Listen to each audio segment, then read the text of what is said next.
कम है। मंगलम भगवान वीरो मंगलम गौतम मंगलम कुलकुंदार्यो जैन धर्मस्तु मंगलम सर्वमंगलम मांगल्यम श्री कल्याण कारकम प्रधानां सर्वधर्माणां जैनम जयतु शासनम नमः समय साराय स्वानुभूतिया चकास्ते चित स्वभावाय भावाय सर्वभावांतरचने।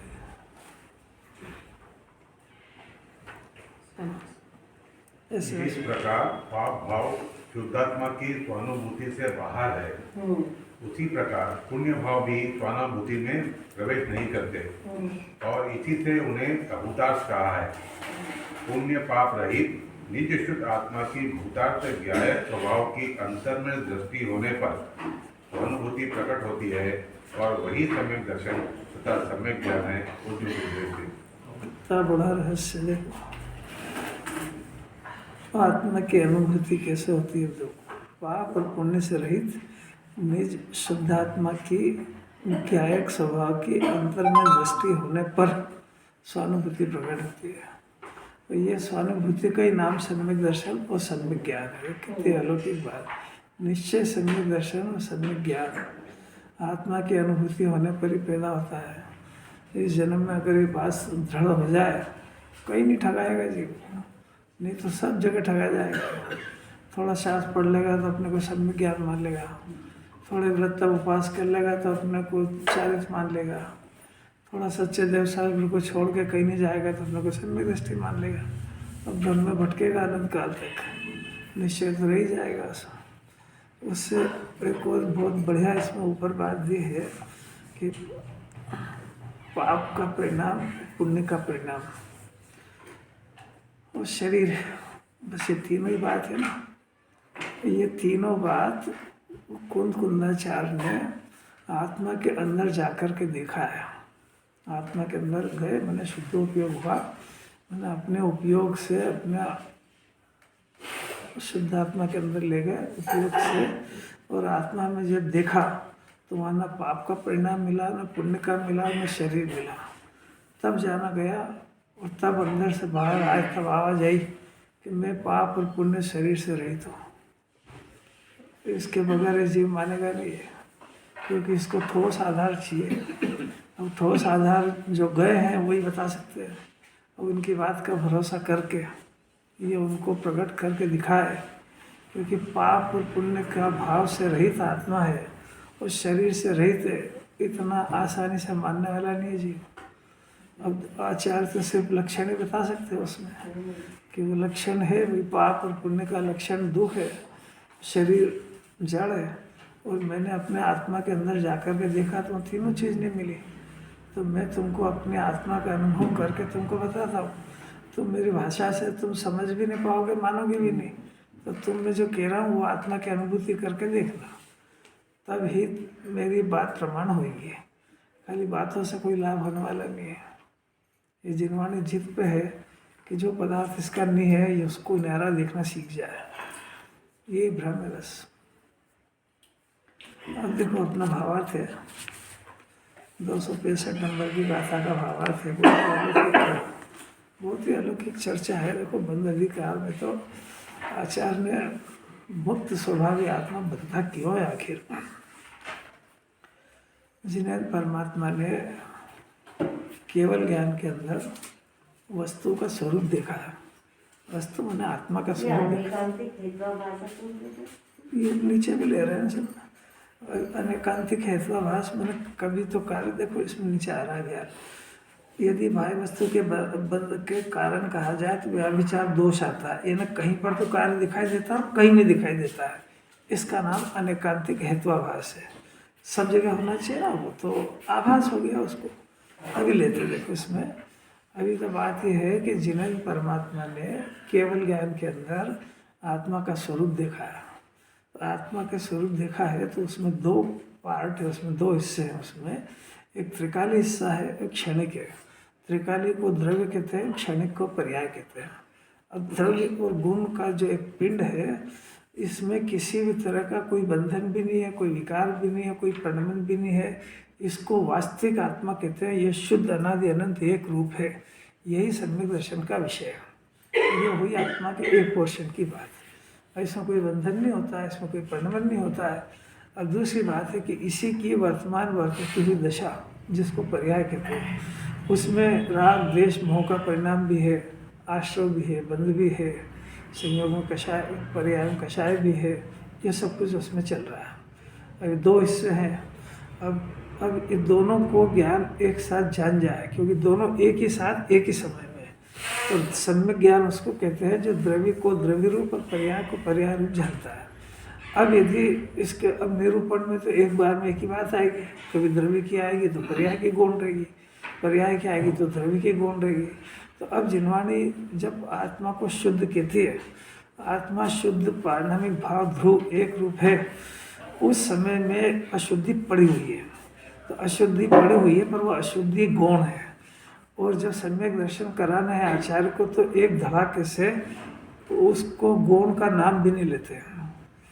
तो उसको जो गौण है, उसको यदि सत्ता में स्वीकार नहीं करे तो खाली शुद्धता को ही स्वीकार करे और पर्याय की अशुद्धता का ख्याल नहीं हो, तो निश्चय हासिल हो जाएगा, मोक्ष मार्ग बंद हो जाएगा। क्योंकि जब पर्याय में अशुद्धि है ही नहीं, तो पुरुषार्थ और मेहनत और संसार कार्य सिद्धि नहीं होता है।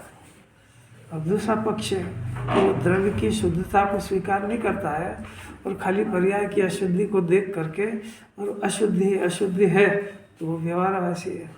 क्योंकि वो अशुद्धि को तो स्वीकार करता है और शुद्धि को स्वीकार नहीं करता है, तो उसको मोक्ष का मार्ग समझ में नहीं आएगा।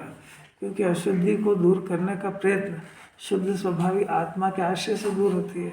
अशुद्धि यानी वो मोह राग द्वेष का परिणाम उसके ज्ञान में बनता है विषय, तो वो खाली एक ही पक्ष को स्वीकार कर रहा है, तो दूसरे को नहीं कर रहा है, इसलिए वो भी अज्ञानी है।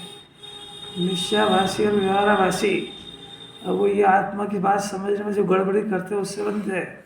इसलिए वक्ता को इसलिए अपनी जवाबदारी है कि वो जो जिसकी बात सुन रहे हैं वो जानकार होना चाहिए।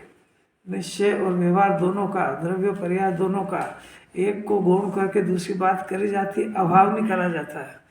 अभाव कर देगा अज्ञानी हो जाएगा, क्योंकि वस्तु में दोनों है। और किसी अपूर्व बात है, ये जवाबदारी अपनी है। जब द्रव्य की बात करेंगे तो द्रव्य की समझना, पर्याय की करेंगे पर्याय की समझना। तो आत्मा मुक्त स्वरूप होने पर भी पर्याय में बंधन क्यों है, ये चर्चा चल रही है। टॉपिक समझना चाहिए उसको। मुक्त स्वभावी आत्मा मुक्त भी है और बंधता भी है। ये दो बात कैसे कहते हो? दो ही है उसके अंदर। द्रव्य मुक्त स्वभावी है, पर्याय में बंधन है। द्रव्य शुद्ध है, पर्याय में अशुद्धि है। और पर्याय की अशुद्धि दूर होकर के द्रव्य जैसा शुद्ध है, वैसी पर्याय में भी शुद्धि हो जाए, इसका नाम अरन सिद्ध है। अरे अरन भगवान की परिभाषा समझ आई। पर्याय की अशुद्धि पूरी दूर हो गई, तो जैसा द्रव्य वैसी पर्याय हो गई, इनका नाम अरन सिद्ध है।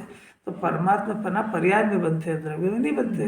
द्रव्य तो परमात्मा स्वरूप है, पर्याय में परमात्मा पना प्रकट होता है। अब ये कैसी बात है, ये समझना तो पड़ेगा इसको। अभी अपनी पर्याय में अशुद्धि है कि हाँ ये सब कौन कौन सी मोह का परिणाम है, राग द्वेष है, ये पर्याय में बात सत्य है। अब द्रव्य में कि द्रव्य में कुछ भी नहीं है, वो द्रव्य में शुद्ध और मुक्त स्वभावी आत्मा है। जैसा सिद्ध क्षेत्र में राजा तैसा घट में जान ले, उसका नाम सम्यक दर्शन ज्ञान है। ऐसी कोई अद्भुत चर्चा इसमें चल रही है। अब बात ये चल रही है कि जो मुक्त स्वभावी आत्मा है, तो पर्याय में बंधन क्यों होता है और किस कारण से होता है, उसकी मेथड समझा रहे हैं। किस पर्याय के अंदर जो बंधन होता है, तो बंधन जो होता है वो अद्वैसांग से होता है, पर द्रव्य से नहीं होता है। पर द्रव्य रहता है और पर द्रव्य से अद्वैसान हो सकता है, पर द्रव्य बंध का कारण नहीं हो सकता है। ये सिद्ध कर रहे आचार्य। क्योंकि इस जीव को पहले तो यही मानता है कि मेरे को जो दुख है उस दुख का कारण पर है, कि भाई पर नहीं है। वो दुख कहो कि कर्मों का बंधन करो, एक ही बात। अध्यवसान तभी होगा जब मैं पर से जुड़ान करूँगा। नहीं अभी देखो अभी अध्यवसान में बहुत सारे भेद बताए। अपने स्वरूप की जानकारी नहीं होना, ये भी अभी तो पर की बात चल रही है। पर की बात में अभी सुनो देखो, अभी ऐसा है कि जैसे दो दृष्टांत देते हैं, एक पुण्य का और एक पाप का। अब पहले पुण्य का समझ लो तो पाप का जल्दी समझ में आएगा।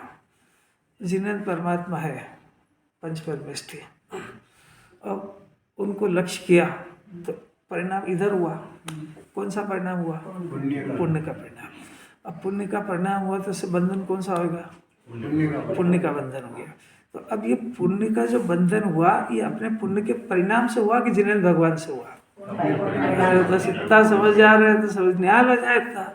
जिन्हें परमात्मा हमारे बंधन के कारण नहीं है, ये उनको लक्ष्य करेगा और ये परिणाम करेगा। ये परिणाम बंधन का कारण, पुण्य का।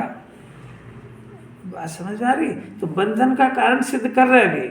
बंधन का कारण जगत के पदार्थ नहीं है, चाहे पाप के चाहे पुण्य के। बंधन का कारण हमारा परिणाम है, और हमारा परिणाम वो पर के आश्रय लेने पर का अवलंबन लेने पर खड़ा हो रहा है। और गजब की बात सुनो कि वो जो ये जो जीव पर का आलम्बन ले रहा है, तो वो आलम्बन लिया इतना सत्य है, पर उसने अधिवेशन कराया नहीं है। बिना आलम्बन के अधिवेशन होगा नहीं, और वो पदार्थ आलम्बन वो अधिवेशन कराता नहीं है, और ये उसको देख करके अधिवेशन खड़ा करता है, और ये अधिवेशन ये बंध का कारण है। और गजब की बात है कि परद्रव्य का आलम्बन तो कोई जरूरी नहीं है कि वो पदार्थ में उपस्थित हो, वो उपस्थित नहीं हो तब भी आलम्बन ले लेता है, मन में संकल्प विकल्प करके कर लेता है। हाँ, ये देखो, ये सब समझते जाओ कि वो पदार्थ नहीं है, पर उसको याद करके वो इनडायरेक्ट आलम्बन ले लिया उसने। तो उसके बगैर ये अधिवेशन नहीं होता है। इसका अर्थ क्या हुआ? इसका अर्थ हुआ कि इसके परिणाम करने के लिए स्वतंत्र है। तीन लोक में किसी पदार्थ की इसको आवश्यकता नहीं है। अपने परिणाम सुधारने के लिए, करने के लिए बिल्कुल स्वतंत्रता से करता है। स्वतंत्रता से परद्रव्य का अवलंबन करता है, और अवलंबन करके स्वतंत्रता से मिथ्या दर्शन ज्ञान शायद खड़ा करता है। परद्रव्य बिल्कुल जवाबदार नहीं है। ये हुआ पुण्य का परिणाम। पाप का परिणाम, स्त्री पुत्र कुटुंब परिवार ये देखा, ये बाहर में है। भोजन देखा, अब वो विषय बनाएगा ना कुछ न कुछ, तो इसने उसका आलम्बन लिया और एक परिणाम हुआ, यहाँ खाने का परिणाम हुआ, जो भी हुआ। तो ये परिणाम हुआ, ये परिणाम कौन सा है? अशुभ है। अब अशुभ से बंधन कौन सा होगा? अशुभ का होगा। तो अशुभ का बंधन रोटी खाने से नहीं हुआ है, रोटी को देखने से भी नहीं हुआ है। रोटी खाने का बंधन वो इस परिणाम से हुआ है। और सुनना है कि वो उसमें रोटी की उपस्थिति जरूरी नहीं है। रात में रोटी नहीं है, उपवास तो कल तोड़ेगा, पर वो आलम्बन रात भर लेता है। वो तो बंधन कितनी देर खाएगा तो कल सुबह, और बंधन रात भर चल रहा है उसको। कोई करे अरे ये समझ ही नहीं पा रहा जी। ये समझ रहा कि परद्रव्य बंध का कारण तो बेचारा सब त्याग कर दिया, इतने घंटे में इतनी चीज का ये त्याग। पर तेरे को पता भी है कि ये परद्रव्य बंधन का कारण ही नहीं है। बंधन का अर्थ है कि अभी आपको अनुकूलता प्रतिकूलता की सामग्री मिल रही है कि नहीं मिल रही है? मिल रही है। तो इसका कौन कारण है? कि अनुकूलता का कारण साता वेदनीय कर्म का उदय है, और प्रतिकूलता का कारण असाता वेदनीय कर्म का उदय है। तो ये कर्म का उदय है ना, तो ये कर्म बंधा कैसे? कि ये ऐसे विपरीत परिणामों से, यानी पुण्य के परिणाम से अनुकूलता के कर्म बनते हैं, और पाप के परिणाम से प्रतिकूलता के बनते हैं, और ये उसका फल है। ये फल है ना, इसका नाम बंधन है। बंधन है तभी तो फल आ रहा है उसको। अच्छा है, समझो, ऐसे समझने की तो बात ही है। वो याद करने से थोड़ी कुछ हो रहा है, उसको समझना चाहिए कि मेरे परिणाम से वो बंधन हो रहा है। गजब की बात है कि वो पदार्थ नहीं हो तब भी बंधन हो रहा है। इसको लग रहा है कि पदार्थ भोगूंगा जब भी होएगा, कि नहीं ऐसा नहीं है।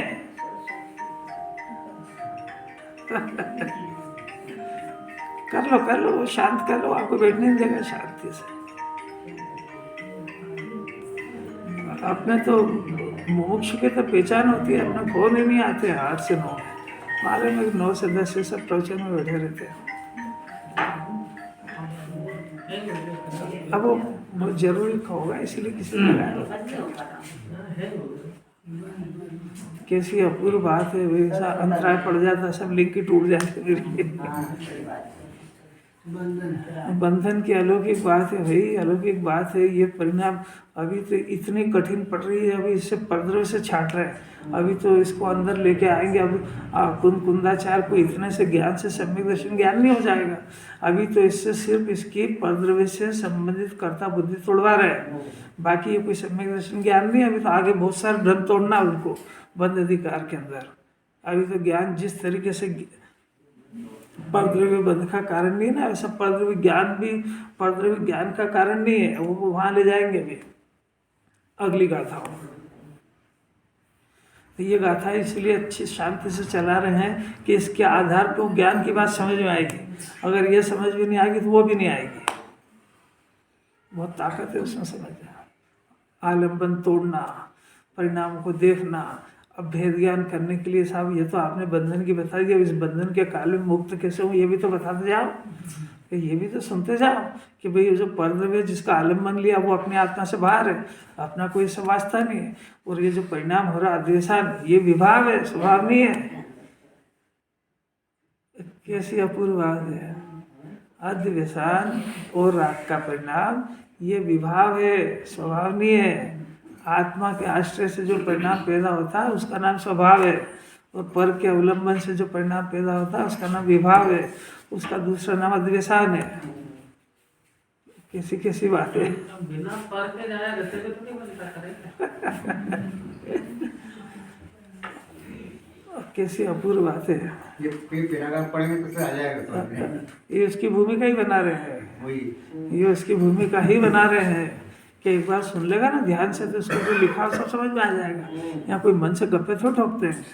चलो पढ़ो, भावार्थ पढ़ो। बंध का कारण निश्चय से अध्यवसान ही है। निश्चय से माने परम सत्य बात ये है कि बंधन जो होता अध्यवसान ही है, और दूसरा यानी पर द्रव्य बंध का कारण नहीं है। अब और जो बाह्य वस्तुएं हैं वे अध्यवसान का आलम्बन है। बाह्य वस्तु की स्वीकृति करिए, ऐसा नहीं कि बाह्य वस्तु नहीं है, बाह्य वस्तु है और अध्यवसान का आलम्बन भी है। माने इसने बाह्य वस्तु का आलम्बन लिया है, आलम्बन लिया है तभी अध्यवसान हुआ है। इसीलिए त्याग करूँगा। अब आलम्बन है, अब उनका अवलंबन करके अध्यवसान उत्पन्न होता है। प्रश्न ये है कि बाह्य वस्तु इसको अवलंबन कराती है कि नहीं कराती है? नहीं कराती है, आश्रय ये लेकर ये नहीं समझ रहा है। नहीं कराती तो फिर त्याग का क्यों बोला? हैं? नहीं कराती तो फिर त्याग का क्यों बोला? अरे किसी अलौकिक बात है। अभी आचार्य को ये सिद्ध करना है कि ये शिष्य को स्वच्छंदी होना है। तो इसका कहना है कि जब भाई बाहरी वस्तु मेरे बंध का कारण नहीं है तो आप उसका त्याग काय को कराते हो कि वो उसका नाम लेते सी तेरे का देशान होएगा। इसलिए तो उसका त्याग कर दे।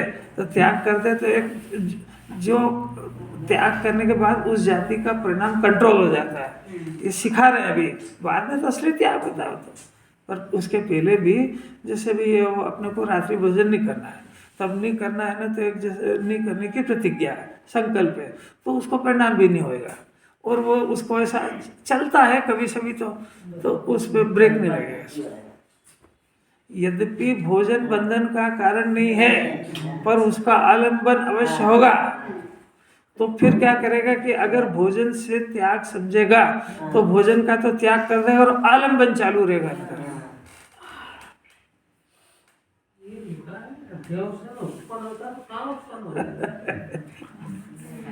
देखो अब इसलिए उन्हें अध्यवसान का कारण कहा जाता है। मतलब बाहरी वस्तु को अध्यवसान का कारण कहा जाता है। मैंने निमित्त कारण कहते हैं, कारण मैंने वो करा दे ऐसा कारण नहीं है। ये उन पदार्थों को देख करके मचलेगा और ये परिणाम खराब करेगा, इसलिए उनको कारण कहते हैं। वो कारण बिल्कुल नहीं है, ये करे तो उनके ऊपर आरोप जाता है। ये निमित्त की परिभाषा घोट लेना चाहिए अंदर में कि ये बाहर के पदार्थ और अध्यवसान ये जो है मैं करूं तो होता है, वो नहीं कराते मेरे को। निमित्त की परिभाषा है। निमित्त की परिभाषा को उपस्थित तो होता है ना, वो कहना ही नहीं कभी भी, क्योंकि वो इस बात को बताता है कि पीछे से काम कराता है, सपोर्ट करता है। कैसी कैसी अलौकिक बात है, कैसी तो अलौकिक। अलग अलग जीवों को एक ही निमित्त हो तो एक का परिणाम खराब हो सकता है, कि नहीं भी हो। एक बार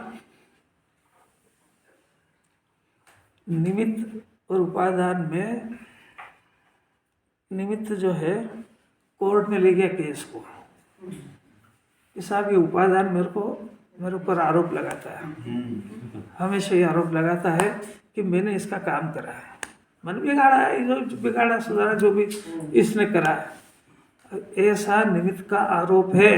अपन कहते हैं ना साहब अब वो थे तो क्या करे, उन्होंने ये करा दिया वो करा दिया। अब वो निमित्त ने तर्क दिया, दलील दी कि आप फैसला करो, जिन्हें भगवान के सिवा कौन करे। तो उसने बोला कि भाई ये उपादान जो है ये हमेशा मेरे ऊपर आरोप लगाता है, इन्होंने ये करा दिया वो करा दिया ऐसा करा दिया। तो निमित्त का वकील निमित्त खुद बोला कि साहब आप एक काम तो करो, आप इससे ये तो पूछो कि मैं इसका घर में ताला लगा था, मैं गया ही कहाँ वहाँ पे, इसके घर में जाए बगैर कोई मैं चोरी कर सकता हूँ क्या? आप इसके घर में से पूछो ताला लगा है कि नहीं, ताला तो लगा है, चीज़ की चीज़ भी वहीं पड़ी, फिर सामान कैसे गया? तो गया ही नहीं। मतलब नहीं समझ रहा है कि मैं अपने द्रव्य क्षेत्र काल भाव में रहता हूँ, ये इसके द्रव्य क्षेत्र काल भाव में रहता है, मैं कभी इसके अंदर प्रविष्ट हुआ ही नहीं, और ये अनादि से मेरे ऊपर आरोप लगा रहा है कि इसने मेरे परिणाम बिगड़वा दिए, इसने मैं गया ही नहीं उसके अंदर। कौन जीता? निमित्त के उपादान। उपादान जीता, उपादान तो मूर्ख है, निमित्त जीत रहा है। निमित्त जीत गया कि भाई मैं इसके अंदर गया ही नहीं हूँ, ये झूठ बोलता है, इसकी नीयत खराब है, ये गयों को देख देख करके परिणाम खराब करता है और हमेशा आरोप मेरे ऊपर लगाता है, इसीलिए इसको सजा मिली है। नहीं बात समझ नहीं आ रही। अरे सजा निमित्त भोग रहा है कि उपादान? यही तो अरे अपराध क्या होता है वो सजा भोगता है, निमित्त ने कुछ करा ही नहीं तो सजा भी नहीं भोगता वो, तो चिल्लाता रहे कितना भी। अच्छा, दो पदार्थ में निमित्त और उपादान दोनों में दुखी कौन हो रहा है? वो दुखी तो जीव हो रहा है। अरे इतनी बात समझ जाए ना, इसकी सत्ता इसके हाथ में आ जाएगी। सारे विकार भी यदि हो रहा भले कोई बात नहीं, पर इसका कर्ता दूसरा नहीं है, पहले तो उसका अधिकार अपने हाथ में ले। अगर उसका कर्ता दूसरे के ऊपर सौंप दिया, अपने दुख का कारण दूसरे के ऊपर सौंप दिया, तो जीव कभी सुखी नहीं होगा। और ये जानेगा कि भले ही दुखी हुआ हूँ पर मैं मेरी स्वतंत्रता से हुआ हूँ, मेरी कुछ भी कमजोरी है, मैंने इसका आश्रय लिया, इसका लक्ष्य किया, इसके बारे में सोचा, पर करा सब मैंने ही है, ये कोई जवाबदार नहीं है। तो सत्ता अपने हाथ में आएगी, और सत्ता अपने हाथ में आएगी तो इसकी चर्चा शुरू होएगी कि भाई तू ये बता कि अगर इनके सोच विचार में तो दुखी हो रहा है तो काहे के लिए करता है इनका सोच विचार, इतने समय में आत्मा का क्यों नहीं करता है? इतनी सी दो टप्पी बात समझ नहीं आती है कि अपने आत्मा का विचार करे तो शांति होती है, पर का विचार करे तो दुख होता है। अब तेरे को दुखी होना तेरा स्वभाव नहीं है, तो इतना सा नहीं कर सकता है, नहीं कर सकता है। अब करना चाहे तो अधिक आ गया बाह्य वस्तु के बिना। यदि बाह्य वस्तुओं को बंध का कारण कहा जाए, इसके ऊपर बाह्य वस्तु के बिना निराश्रयता अध्यवसान उत्पन्न नहीं होती। बाह्य वस्तु के बिना निराश्रयतया अध्यवसान उत्पन्न नहीं होते हैं। माने वो जो उसको अध्यवसान पैदा हुआ है तो बाह्य वस्तु का आलंबन जरूरी है। अब वो बाह्य वस्तु नहीं है तब भी आलंबन ले लेता है। मैंने जैसे इसको कषाय करना है तो अभी कोई भी नहीं है, तो पहले की घटना को याद करके फिर उसको अवलंबन लेके फिर करता है, करता उसका विषय वही है। तो वो वस्तु बंध का कारण नहीं है, बंध का कारण इसका ये है। अब इसलिए इसको बाह्य वस्तु का त्याग कराते हैं कि वो उसका त्याग कर दे, मैंने जो घटना घट गई उसके बाद उसका आलंबन छोड़ दे तो अध्यवसान जाएगा। अब दूसरी बात है, दो पदार्थ है देखो, एक बाहरी पदार्थ और एक स्वद्रव्य, एक परद्रव्य एक स्वद्रव्य, ऐसा लो, एक परद्रव्य एक स्वद्रव्य, बीच में जीव, इसका वर्तमान का व्यक्त ज्ञान। अब वो जो परद्रव्य है वो इसके ज्ञान को निमंत्रण नहीं दे रहा है कि तुम मेरी तरफ देखो, मेरा आश्रय लो। ये खुद उसका विषय बनाता है, उसका आश्रय लेता है, उसका आलम्बन लेता है, तो इधर अद्वेषान और बंधन होता है। वो कर रहा, कुछ नहीं कर रहा, ये खुद कर रहा है अपने उपादान से। पर ये उसके बिना नहीं करता है। अगर ये जो अद्वेषान उस पदार्थ का आश्रय लिए बिना हो जाए तो इसका स्वभाव बन जाएगा। क्योंकि स्वभाव की परिभाषा ये है कि उसको किसी के आलम्बन की जरूरत नहीं होती है। जो अपने आधार से उत्पन्न होता है उसको स्वभाव कहते हैं, और जिसको पर के आधार से होता है उसको विभाव कहते हैं। तो इसने खुद ने उसका आश्रय यानी अवलंबन यानी उसकी तरफ ताका झाकी करी है।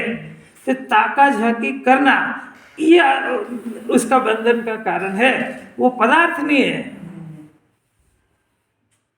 कोई बात समझ आ रही है? पूरी आत्मा की इंजीनियरिंग है, वो ऐसे ही नहीं बंधन हो रहा है। पर द्रव्य बंध का कारण ये जिनवाणी इस पर तुली है, क्योंकि जीव का अनादि से दोष है कि ये सब मेरे दुख के कारण है।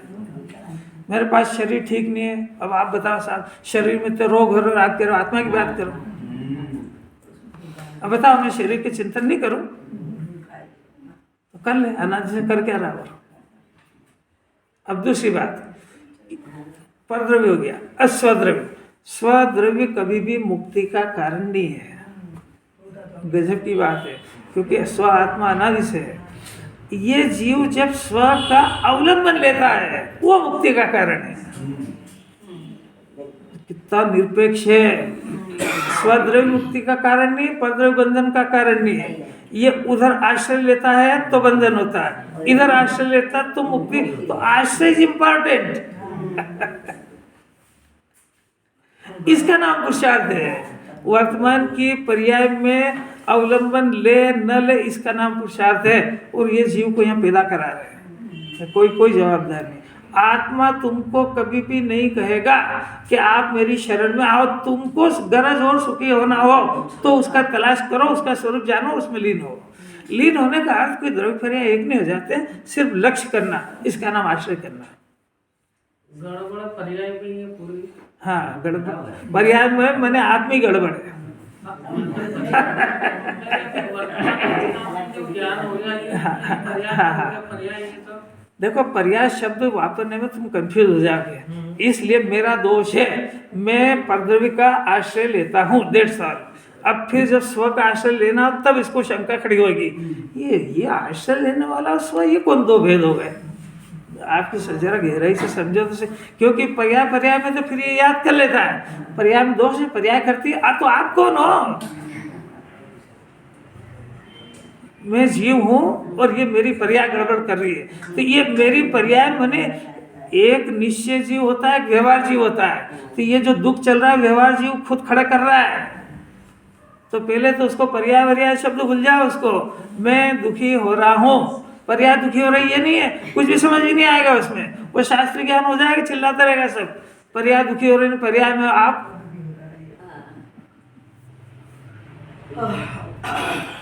जैसा आप पहले तो बता रहे थे कि द्रव्य जीव है। अरे तो पूरी बातें तो द्रव्य पर्याय में लिखी है। हाँ, तो पूरे आप द्रव्य के पर्याय दोनों ही है, दोनों है। पर्याय है, त्रिकाली द्रव्य है। वो ऐसा है कि शास्त्रीय शब्द में उलझना नहीं चाहिए, उसके भाव को पकड़ने का प्रयत्न करना चाहिए। द्रव्य को त्रिकाली जीव कहते हैं, पर्याय को क्षणिक जीव कहते हैं। तो द्रव्य भी जीव है, पर्याय भी जीव है। और पर्याय में इसका मैं पना चल रहा है, अभी तो इसका मैं पना शरीर में चल रहा है, अभी इसका मैं पना रागादि में चल रहा है। ये पर्याय कुछ नहीं है। मैं राग कर रहा हूँ कि पर्याय राग कर रही है ना। तो अब उसके भाव कुंदाचार कह रहा है, मैं भाव पकड़ाता हूँ, तुम शब्द क्यों पकड़ते हो? इतना समझने की बात है ना भाई। पर्याय कर रही है तो ये तो कहेगा पर्याय कर रही है, मैं तो बैठा हूँ, पर्याय में बंधन हो रहा है। तेरे में बंधन नहीं हो रहा है, दुख कौन पा रहा है?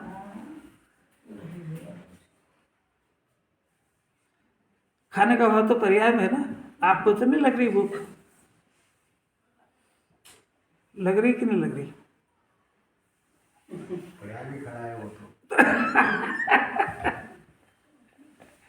इसलिए ये इसके अब क्या करें, शब्दों की मर्यादा है, शब्दों के बगैर समझ भी नहीं आएगी। अभी हम ये कहेंगे कि जीव दुखी है, दैट्स ऑल। अब इसको जब मैं दुखी हूँ, मेरे दुख का कारण परद्रव्य ऐसा मान रहा है, ये तो एक पोर्शन। अब मैं तो सुखी होने की बात कर रहा हूँ कि मेरे को सुखी होने के लिए क्या करना है, बोलो। तो अब जिनवाणी कहेगी कि आप अपने आत्मा का या आप आपका खुद का अवलंबन लो। देखिएगा, मैं मेरा अवलंबन लूँ, ऐसी दो चीज़ें कौन सी है?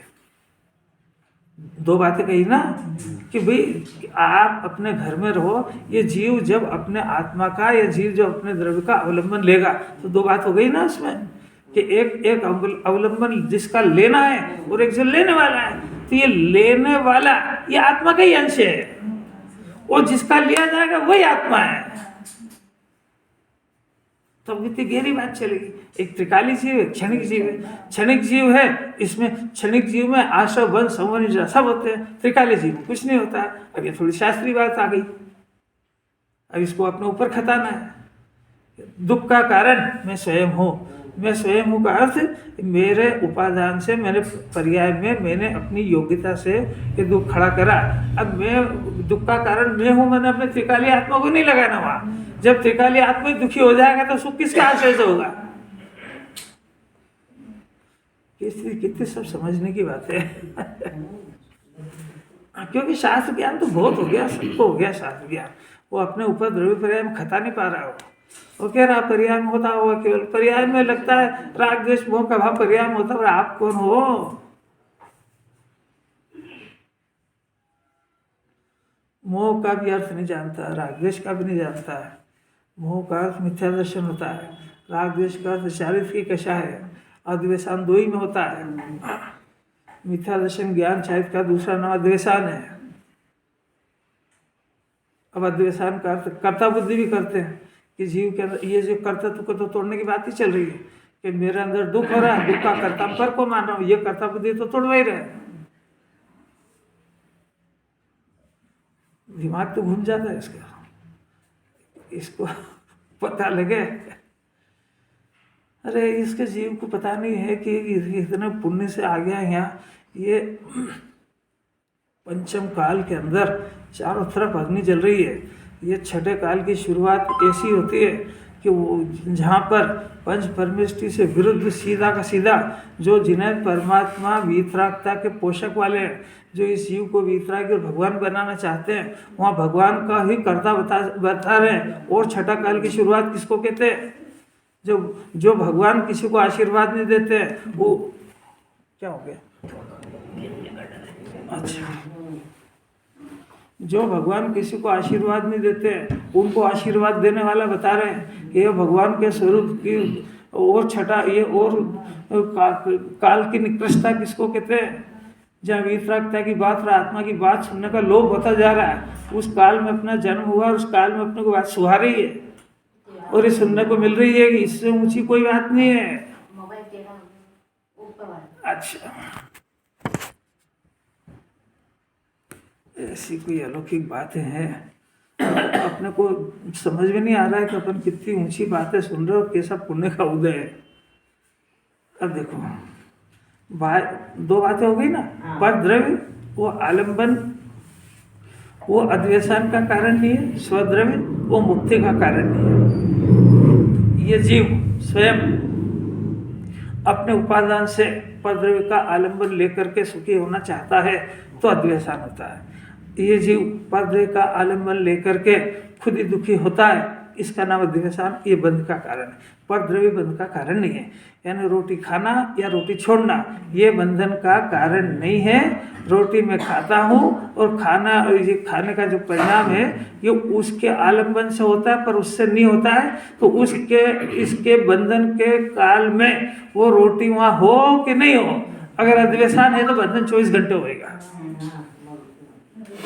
ऐसा कैसे? पुण्य के परिणाम में, पुण्य के परिणाम में वो पदार्थ हो कि नहीं हो कि नहीं हो, मतलब एक बार जैसे आलम्बन ले लिया इसने, तो अब उसका आलम्बन ले लिया तो वो उसकी उपस्थिति नहीं होने पर भी ये उसके संबंधी अद्वेषान इसको चालू रहता है। ये अद्वेषान बंध का कारण है, वो पाप बंध का कारण है, पुण्य बंध का कारण है। वो दोनों में एक जैसा मानना मिथ्यात्व का बंध का कारण है। बाह्य वस्तु के बिना, पढ़ो तो। बाह्य वस्तु के बिना निराश्रयता अध्यवसान उत्पन्न नहीं होते, इसलिए बाह्य वस्तु का त्याग कराया जाता है। इसलिए जवाब आ गया उस प्रश्न का। प्रश्न वो चल रहा था कि इसको आलंबन बाह्य वस्तु का आप त्याग क्यों नहीं कराते हो, कि इसलिए कराते हैं। और यदि बाह्य वस्तुओं को बंध का कारण कहा जाए तो उसमें व्यभिचार दोष आता है। व्यभिचार वो ऊपर जो ले आया था ना हेत्वाभास, वो अनेकांत, वो यही बात है कि उसमें व्यभिचार दोष आता है। मतलब कि वो पदार्थ इसके बंधन का कारण होगा तो कभी हुआ कभी नहीं हुआ, ऐसा दोष आ जाएगा उसमें।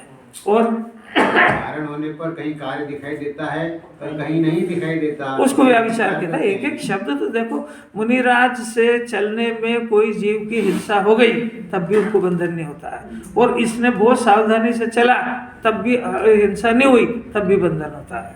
इसका नाम है व्यभिचार दोष। और ऐसे कारण को व्यभिचारी अर्थात अनेकांतिक कारणाभास कहते हैं। उदाहरण देखो, कोई मुनि क्रिया समिति पूर्वक यत्न से गमन करते हो और उनके पैर के नीचे कोई उड़ता हुआ जीव वेग पूर्वक आ गिरे और मर जाए तो मुनि को उसकी हिंसा नहीं लगती। कितना गजब है। अब ये जीव का भी किसी को सुखी करने का परिणाम है, और उसको सुखी करने का प्रयत्न करो, उल्टा दुखी हो जाए वो। तो कारणाभास हो गया वो तो। अब ये चाहता था दुखी हो, वो सुखी हो गया। ये चाहता था दुखी हो, वो सुखी हो गया। ऐसा तो दोष आ गया उसमें, जैसा चाह रहा था वैसा नहीं हुआ। अब यहाँ यदि बाह्य दृष्टि से देखा जाए तो हिंसा हुई है, परंतु मुनि के हिंसा का दिवसान नहीं होने से उन्हें बंधन नहीं होता। अरे कितनी अलौकिक बात है, उनको अध्यवसान नहीं है इसलिए बंधन नहीं होता है। मतलब वास्तविक कारण अध्यवसान नहीं हुआ। यही तो सिद्ध कर रहे हैं। ये बात इसलिए चल रही है कि सम्यक दृष्टि को भोग के काल में निद्रा होती है, जगत में पच नहीं रही किसी को। तो आचार्य कह रहे हैं कि उसके जो मिथ्या दर्शन संबंधी अध्यवसान था खत्म हो गया है, तो उसको ये भोग जो निर्जा के कारण कहते, भोग निर्जा के कारण नहीं है, उसको मिथ्या दर्शन संबंधी अध्यवसान चला गया तो ये करोड़ों का कर्जा उतर गया है, 100-200 रुपये रह गए तो वो उसको छोड़ेगा नहीं, वो तो सब चुका देगा वो। तो बड़े बंधन को अध्यवसान नाम मिथ्या दर्शन ज्ञान चाहित का परिणाम ये अध्यवसान है। द्रव्य की कर्ता बुद्धि अध्यवसान है, ये मेन बंध का कारण है। बाकी तो अनंत वहाँ भाग बंध रहता है, उसकी जैन दर्शन में कोई वैल्यू नहीं है। अनंत काल के आगे 2-4 भाव कोई गिनती नहीं रखते उसकी। सम्यक दर्शन होने पर गारंटी से 8वें भाव में मोक्ष हो जाता है मैक्सिमम, और पंचम काल में उत्पन्न हुए जीव को तो 3-4 भाव में मुक्ति हो जाती है, क्योंकि पंचम काल में बहुत सारी विपरीतता है। देव का पता नहीं है, गुरु मिलते नहीं है, जिनवाणी इसको समझ में नहीं आती है। ऐसे काल में इस जीव ने अपने को आत्मा को पहचान लिया, बहुत पुरुषार्थवान जीव है, उसको 8 भाव नहीं लगते हैं, 8 भाव तो मैक्सिमम है। इतने सम्यक दर्शन की जगह तो महिमा नहीं है। यहाँ अरन सिद्ध जैसा केली करता है वो, क्योंकि अपने दुख का कारण किसी को जानता ही नहीं। वो जानता है कि मेरी कमजोरी, मेरी विपरीतता, मैं निकाल दूंगा इसको, उसमें क्या है। इतनी अलौकिक बात है। 2 कारण है तो 2 इलाज भी अलग अलग है। एक स्वभाव की विपरीतता है, उसका नाम अध्यवसान मिथ्या दर्शन, और एक राग का उत्पन्न होना, उसका नाम चारित्र की कमजोरी है। तो 2 बीमारी है, 2 के ट्रीटमेंट भी अलग अलग है। पहले मिथ्या दर्शन का अध्यवसान आत्मा को समझने से जाता है, और दूसरा राग का अध्यवसान स्वभाव में टिकने से जाता है। 2 बीमारी अलग अलग, 2 के ट्रीटमेंट भी अलग अलग है। कितनी समझने की बात है। अब ये समझ के और फिर अपने अंदर राग को दूर करने का अभ्यास करता है, विपरीतता को चालू रखना चाहता है। कुछ समझ में आ रहा है क्या, उल्टा पुल्टा क्या करता है देखो। हाँ, और आगे जैसे पैर के नीचे आकर मर जाने वाला जीव मुनि के बंध का कारण नहीं है, उसी प्रकार अन्य बाह्य वस्तुओं के संबंध में भी समझना चाहिए। इस प्रकार बाह्य वस्तु को बंध का कारण मानने में व्यभिचार आता है, इसलिए बाह्य वस्तु बंध का कारण नहीं है, यह सिद्ध हुआ। ये आचार्य ने सिद्ध कर दिया। अपने ज्ञान में सिद्ध हो जाए, सम्यक दर्शन ज्ञान हो जाएगा। अपने ज्ञान में सिद्ध होना चाहिए ना। अपने ज्ञान में तो आचार्य ने तो उनकी तरफ से सिद्ध कर दिया, एक सिद्धांत दे दिया, एक जीव दूसरे जीव का करता नहीं है, उन्होंने तो कह दिया। अब उनका तो सिद्ध अनादि से ही सिद्ध है वो तो। अब इसके ज्ञान में सिद्ध हो जाए कि साहब सुन तो लिया, नहीं है करता अब तो, कि तेरी करता बुद्धि टूट के ज्ञाता बुद्धि पैदा होना चाहिए। ये रिजल्ट आना चाहिए।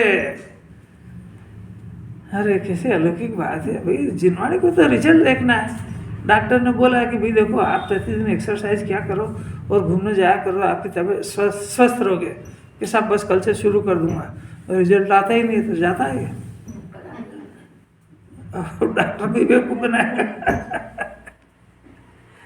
इस प्रकार आचार्य ने तो सिद्ध कर दिया। इसकी व्याप्ति अंदर से है। जिसके अंतरंग में रात्रि भोजन का त्याग हो गया, उसके बहिरंग में रात्रि भोजन नहीं दिख सकता है। पर जिसने रात्रि भोजन का बहिरंग का त्याग करा और अधिवेशन चालू है, उसके नहीं होने पर भी नहीं होगा, होने पर भी नहीं होगा। माने उसके कोई श्योरिटी नहीं अंदर में, अंदर से इसकी व्याप्ति है। बाहरी देखो कितना गजब है। इस प्रकार बाह्य वस्तु को बंध का कारण मानने से, अरे भाई उल्टा नहीं समझना। जैसे इसका स्वास्थ्य ठीक नहीं है और ये मंदिर नहीं जा पा रहा है पूजा वगैरह करने सुबह दर्शन में, तो अब जिसको ये आग्रह है कि उनके दर्शन करूंगा तो ही रोटी खाऊंगा, तो उसको तो बाहर के आलम्बन का है, उसको परिस्थिति से नहीं। वो जो शुभ भाव वहाँ करता है वो अपने वहाँ कर सकता है अपनी परिस्थिति के अंदर, उसको उसका आलम्बन यहाँ भी हो जाएगा। अब भी सब जना आंखें बंद करो तो जिस मंदिर के भगवान के दर्शन करते हो दिखते हैं कि नहीं, तो हो तो क्या आलम्बन, और क्या चाहिए। अब ये उल्टा नहीं लगाना कि फिर हम घर ही कर लिया करेंगे। अरे ये उस परिस्थिति की बात है। इसको उल्टा पकड़ने को जरूरत, ये बहुत अच्छा बता दिया आप। अब मैं क्या इतनी मेहनत करूँ, घर पे ही कर लूंगा। सीढ़ी सुनना, प्रवचन सुनना, मैं घर ही पढ़ लूंगा साहब। 2 टप्पी बात तो बताओगे आप, आत्मा ज्ञाता और द्रव्य आए, मैं घर ही पढ़ लूंगा। कि देख तेरे बस की बात नहीं है। इसलिए बाह्य वस्तु बंध का कारण नहीं, ये सिद्ध हुआ। अब बाह्य वस्तु के बिना निराश्रय से अद्वेषान नहीं होते हैं, इसलिए बाह्य वस्तु का भी निषेध है। कैसी अलौकिक बात है। आचार्य को सब पता है कि ये बाहरी वस्तु के ये बहाने बनाएगा और स्वच्छंदी होने का प्रयत्न करेगा। वो जानते थे कि आई नो वेरी वेल कि तू ऐसा करेगा, इसलिए बाह्य वस्तु का त्याग करना। क्योंकि अणुव्रत के अंदर सब प्रतिज्ञा दिलाई जाती है, तो सब बाहरी वस्तु का ही तो त्याग होता है। अहिंसा अणुव्रत, सत्यानुव्रत, अचौर्यानुव्रत, तो वो लिए जाते हैं ना सब, तो ये सब है जिनवाणी में। अब बहुत बढ़िया। इस प्रकार बंध के कारण रूप से निश्चित किया गया कि अध्यवसान अपनी अर्थ क्रिया करने वाला न होने से मिथ्या है। अब ये आचार्य सिद्ध करते हैं कि भाई आप ये अध्यवसान के पीछे क्यों पड़े हो।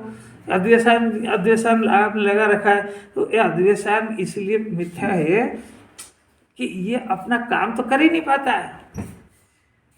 आप हमारे विकल्प को झूठा क्यों कहते हो, इसलिए झूठा कहते हैं, मिथ्या इसलिए कहते हैं कि विकल्प जिस पदार्थ के संबंध में हो रहा है वहाँ कुछ नहीं कर पा रहा है। आचार्य कितना सरल एकदम से। देखो जरा सा गाथार्थ, देखो गाथार्थ पढ़ना फिर कर लेंगे। हे भाई, मैं जीवों को सुखी करता हूँ, दुखी करता हूँ, बंधाता हूँ, छुड़ाता हूँ। ऐसी जो तेरी मूढ़मति है मोहित बुद्धि है, वो निरर्थक होने से वास्तव मिथ्या है। निरर्थक माने अर्थ कारक कार्य उसने करे ही नहीं।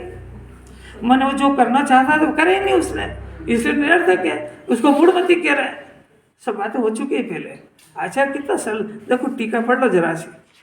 मैं परजीवों को दुखी करता हूँ, सुखी करता हूँ इत्यादि तथा बांधता हूँ, छोड़ाता हूँ इत्यादि जो यह देवसान है, वह सब पर भाव का पर में व्यापार न होने के कारण अपनी अर्थ क्रिया करने वाला नहीं है। इसलिए मैं आकाश पुष्प को तोड़ता हूँ, ऐसे देवसान की भांति मिथ्या रूप है। देखो आकाश के फूल तोड़ने चला है। अब देखो, देखना भ्रम देखना।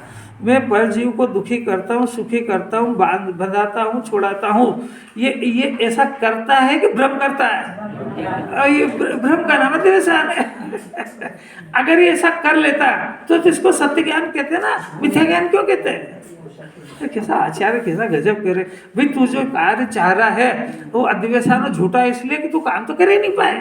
अगर कर लेता तो हम अदिव्यसान क्यों कहते हैं? इसलिए जो तेरा ऐसा जानना मानना है कि सारा का सारा झूठा है और तेरे को नहीं पता है। एक तो झूठा है, दूसरा कर्म की ओर बांधता है। अगर वो रोटी खा लेता तो कोई झगड़ा नहीं होता, पर खाई भी नहीं और कर्म और बन गए। नहीं आ रही बात समझ? किसी पदवी को भोग लेता तो कोई बात नहीं थी, चलो भोग के बंधा भोग लेता और फिर सजा होती तो एक बात थी। भोग आई नहीं, सजा मुफ्त में हो गई। कैसा और मिथ्या दशा में जीवन जी रहा पूरा। ये मेरा हो गया, ये मेरा हो गया, मेरा हो गया, मैं इसको सुखी कर रहा हूँ, दुखी। और कल्पना लोग की दुनिया में उड़ा ही जा रहा है, वो हो रहा है, कुछ भी नहीं हो रहा है। बंधन उसी से हो रहा है। बंधन यही तो कह रहा है, ये एक तो ये काम नहीं हो रहा और दूसरा बंद हो रहा है फोकट में। फोकट का ही बंधन। अरे क्या कह रहे राकेश जी, निकालना मुश्किल है। आत्मा सुनना, बस आखिरी बात करें, गाथा तो कर लेंगे। आत्मा अनादि से बाल ब्रह्मचारी है। एक पदार्थ ने दूसरे को स्पर्श नहीं करा, अनादि बाल ब्रह्मचारी है।